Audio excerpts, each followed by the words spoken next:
What is up, family? Welcome back to Craig Mash. If this is your first time joining me on this channel, make sure to go hit the subscribe button. Kindly go hit the subscribe button down below right now. Then over click the bell side and then over and personalize so that whenever we post again, you get notified. So that I'll lose my videos starting this cheater.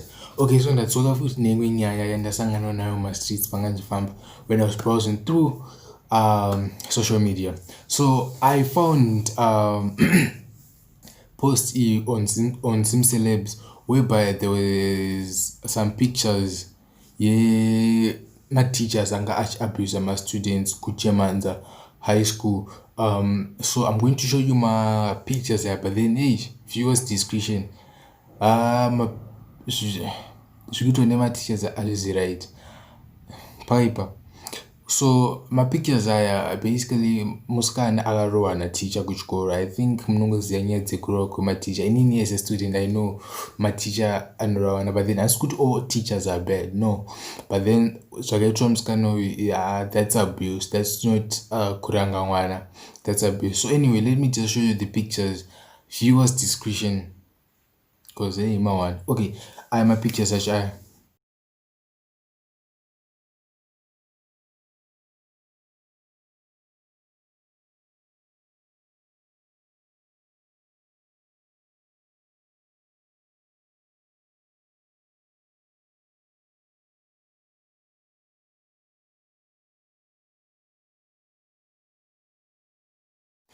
so ndo my pictures acho. And pakaipa, what should we do about my teachers? But then I heard like a lawyer kaiswa by the government to teach kwanisa kurwa mwana. I don't know if that's true, but please tell me down my comments if that is still a rule, a national rule wekuti teacher afane kurwa mwana afanotaura zvakanaka.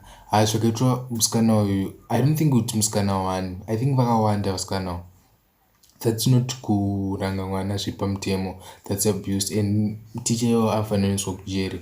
So without any wasting much time chichichi kunotaura, I want to show you video iri remwana iri rikucirculate on social media raanga achitaura kuti ndikudawo kubiwa.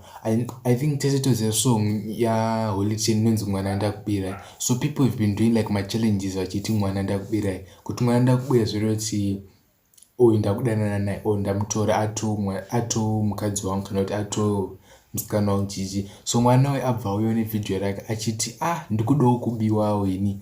Apa makaona zera racho ka mawanda. I think katori kuma 10 11 12 years kamwana ikako kusoti pakanosvika 25 mawanda. But anyway, don't forget to subscribe right here, click the bell and then go pakanzi pakanzi go click subscribe, then over in a panic bell, and then over in a pakanzi so that you never ever miss any video that we make or that we post on this channel. I am your host Craig Mash, and make sure to go follow me on Instagram Mashuga Network. But every part of my video, love you, thank you for the support. Maganyanya ndo so but every part of my video notevera kana ntorse nini yo ndoda kudiwa wangu rudo like look ndoda kudiwa ndiri munhu yawo yanoita zvema games isi ndoda munhu yawo yanonyatsondida anonyatsondita kuti ndifile ka that thing you see.